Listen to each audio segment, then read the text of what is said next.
ఆ శారదామ్మ మళ్ళీ మన పూజ్య గురువులు కోటేశ్వర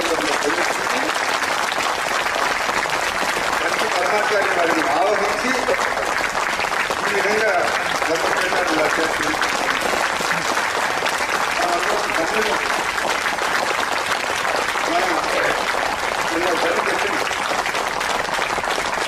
ఈ కోటేశ్వరరావు గారు ఉన్న సమయంలో మనం జీవించి ఉన్నాం, వారితో కలిసి నడిచాం, వారితో కలిసి తిరిగాం అని మన మనవలు ముని మనవలు చెప్పుకుంటారు. ఒకప్పుడు రమణ మహర్షి గురించి ఎంతమందికి తెలుసు?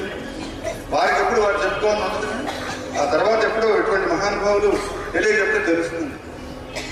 అలాగా మన ధర్మాన్ని పోషిస్తున్నటువంటి మహానుభావుడు శ్రీ కోటేశ్వరరావు గారు.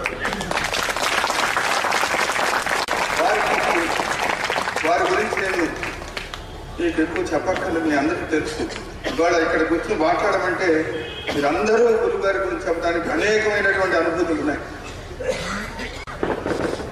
నిస్వార్థమైనటువంటి వారు చేస్తున్నటువంటి ఈ దేశానికి చేస్తున్నటువంటి నిస్వార్థమైన సేవ మీరు చూడండి. ప్రతి ప్రవచనంలో కూడా నేను అదే చెప్తూ ఉంటాను.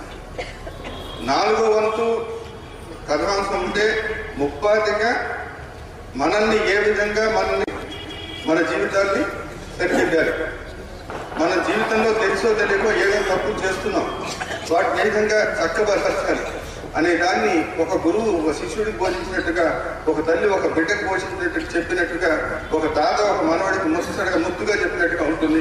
కానీ చెప్పేటప్పుడు కొన్ని చూసే ఉంటారు. శాస్త్ర విషయంలో, సాంప్రదాయ విషయంలో, సదాచార విషయంలో వారు ఎంత గట్టిగా ఉంటారు. అది కఠినంగా అనిపిస్తుంది. ఎందుకంటే భయము కావాలి, భక్తి కావాలి. భయంతో కూడిన భక్తి ఎవరికైనా అవసరం. భక్తి కంటే కూడా భయం అంటేనే జనం ఎక్కువగా నేర్చుకుంటారు. చేస్తే కొడతారంటే జాగ్రత్త. అంచేత వారు చెప్పేది వాళ్ళు శాస్త్ర విషయం మాత్రం ఎప్పుడు కాంప్రమైజ్ అవుతారు. అదే చెప్తారు. పంచకట్టిన కోటేశ్వర ఎవరు భయపడ్డారు.